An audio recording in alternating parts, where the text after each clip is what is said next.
Ma philosophie de vie, elle est super simple. En premier lieu, la vie, elle est éphémère.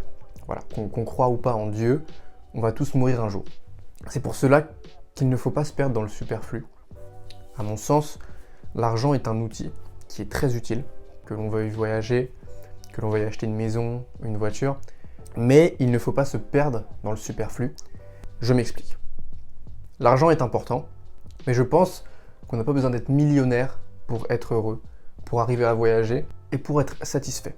Le problème, c'est que d'un individu à l'autre, le terme richesse évolue et change.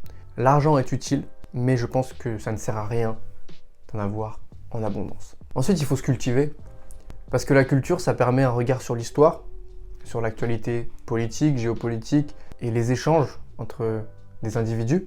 Ça nous permet à nous, citoyens par exemple, de ne pas reproduire les mêmes erreurs précédentes. Quand on regarde l'histoire, comment les guerres ont été déclenchées par la montée du nationalisme, mais pas que bien sûr. Voilà, ça nous permet d'avoir un regard posé sur l'histoire et objectif. Et ensuite, se cultiver avant tout, c'est être curieux. Ça nous permet de comprendre le monde. Ça nous permet de comprendre les cultures, les différents points de vue. On a aussi ce qu'on appelle les échecs. Pour moi, pour réussir, on est obligé d'échouer. Et c'est pas une honte d'échouer. C'est même, je pense, une aide. Et nous sommes obligés de passer par l'échec pour réussir. Il y a différents types d'échecs. Chaque échec permet de prendre conscience de certaines choses et de nous faire évoluer. Ensuite, il faut faire ce qui vous plaît dans la vie, parce que c'est important d'être heureux, d'être épanoui. Mais je pense qu'il faut faire quelque chose qui nous plaît et qui nous rémunère assez pour vivre et pour subsister à nos besoins. Je trouve que c'est très bateau de dire, voilà, faites quelque chose qui vous plaît dans la vie, c'est tout. Il faut minimum gagner d'argent quand même, il faut un minimum gagner de l'argent, excusez-moi. Quitte à faire un métier, développer sa passion, cette passion commence à vous faire gagner de l'argent, et donc par la suite vous abandonnez le métier ou le job, et vous vous mettez à fond sur votre passion. Ensuite, je pense qu'il faut un peu se détacher, même se détacher totalement du regard des autres, mais surtout de ses proches, il faut faire attention. Quand vous avez quelque chose à entreprendre, soit ils vont vous dire « Ah ouais, ah là, t'es trop faible pour ça. T'as pas les compétences, t'as pas les contacts, t'as pas le temps. » Et ça, en fait, ça vous démoralise à l'instant T. Juste avec des petites phrases comme ça, les choses que vous vouliez faire, vous les faites pas. Donc il faut être très sélectif avec les personnes qu'on côtoie, et la plupart du temps, c'est vos proches. Voilà, je vais peut-être me faire des ennemis. Moi, personnellement, j'ai réussi à déceler, on va dire, mais c'est même pas volontaire de la personne. C'est pas du tout volontaire.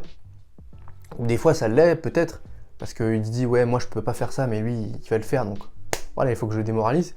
Mais ça, voilà, il faut bien être conscient que, inconsciemment, ça peut vous ralentir dans votre élan.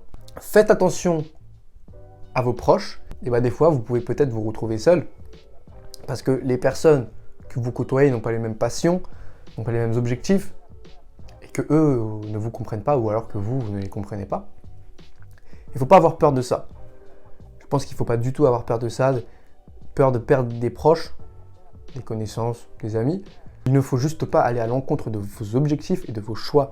Et vos relations ne doivent pas freiner vos objectifs et vos ambitions.